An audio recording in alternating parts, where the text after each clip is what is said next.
Almanya'da sağlık sektöründe çalışmak istiyorsunuz ama denkliğiniz yıllarca sürüyor mu? Beklenen müjdeli haber geldi. Yasa meclisten geçti. Artık uzun evrak incelemeleri yok. Tek sınav olacak. Kurumdan kuruma belgeler peşinde koşmaya son verildi. Her şey dijitalleşti. Çalışma iznini de dert etmeye gerek yok. Artık aylarca beklenilmeyecek. Süreç hızlanacak. İşte yeni yasayla gelen o detaylar.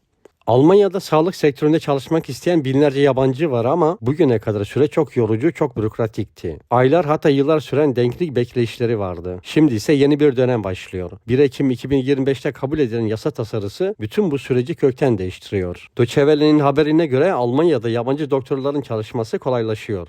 Konuyla ilgili yasa tasarısı mecliste onaylandı. Hem bürokratik işlemler azaltılacak hem de standart tek bir sınav sistemi getirilecek. Eskiden belge incelemesi vardı. Her diplomaya tek tek bakılırdı, süreç uzadıkça uzardı. Artık bunun yerine Kenntnisprüfung geliyor. Yani standart bilgi sınavı. Bu sınav 2 bölümden oluşacak. Teorik bölüm, çoktan seçmeli sorular, temel tıbbi bilgi. Pratik bölüm, hasta görüşmesi, muayene, tedavi planı hazırlama.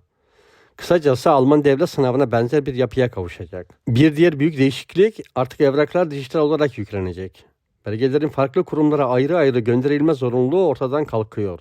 Tek bir dijital sistem olacak.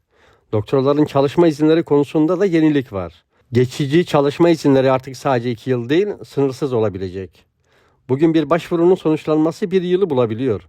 Yeni sistemle bu süreç ciddi şekilde hızlanacak. Yasa doktorlar, diş hekimleri, eczacılar ve ebeleri kapsıyor. Hasta bakıcıları bu tasarının dışında bırakıldı. Bu durum eleştirilere yol açtı. Çünkü Almanya'da en büyük açık aslında bakım alanında. Sağlık sigortaları ve işverenler 3 yıllık diploması ve iyi Almancası olan bakıcıların da hızlıca kabul edilmesi gerektiğini söylüyor. Onlara göre bu şekilde 11 bin bakıcı hemen sisteme kazandırılabilir. Peki ya dil? İşte en kritik nokta burası. Yeni yasa açıkça söylüyor. Günlük iletişim için B2 seviyesinde Almanca şart. Tıbbi iletişim için ise C1 seviyesinde medikal Almanca gerekiyor. Bu şu anlama geliyor. Hastayla doğru iletişim kurabilmek, doğru teşhis ve tedavi sunabilmek için ileri seviye tıbbi terminoloji şart. Bugün eyaletlere göre farklılık gösteren Fachsprachprüfung yani uzmanlık dili sınavı artık standart hale getirilecek. Bu sınavda doktor hasta görüşmesi, belge hazırlama ve doktorlar arası tartışma bölümleri var. Peki neden böyle bir yasa çıkarıldı? Çünkü Almanya'da ciddi bir doktor ve sağlık çalışan açığı var. Son 10 yılda yabancı doktor sayısı 2 katına çıktı ama yine de yetersiz. Bugün Almanya'da çalışan her 7 doktordan biri yabancı, yani oran %15'i geçmiş durumda. Bu yasa Alman sağlık sistemini ayakta tutmak için bir zorunluluk olarak görülüyor. Özetle artık denklik yıllar süren bir bürokrasi olmayacak. Tek bir sınav, dijital süreçler ve daha hızlı sonuç.